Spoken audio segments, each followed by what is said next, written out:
అయితే అన్నీ అయిపోయాయా? లేదు. ఇప్పుడు అసలు పరీక్ష మొదలైంది. ప్రభుత్వం చెప్పిన హామీలు నిజంగా అమలవుతాయా? విద్యార్థులపై పెట్టిన కేసులు పూర్తిగా తొలగిస్తారా? పరీక్షల వ్యవస్థలో నిజంగా మార్పులు వస్తాయా? ఇవి ఇప్పుడు ప్రతి విద్యార్థి అడుగుతున్న ప్రశ్నలు. ఇంకో విషయం కూడా బయటకు వచ్చింది. అదేంటి అనంటే జూలై 20న జరిగిన ఘర్షణలో పోలీసులు ఇంకా విచారణ కొనసాగిస్తున్నారని, నిరసనలో కొంతమంది నేర చరిత్ర ఉన్న వ్యక్తులు పాల్గొన్నారని పోలీసులు చెప్తున్నారు.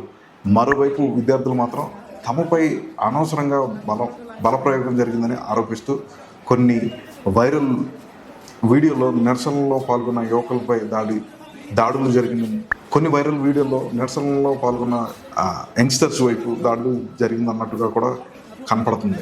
ఈ అంశాలపై విచారణ ఇంకా కొనసాగుతుంది. అంటే ఈ కథ ఇంకా పూర్తిగా ముగియలేదు. కానీ ఒక విషయం మాత్రం స్పష్టంగా చెప్పొచ్చు.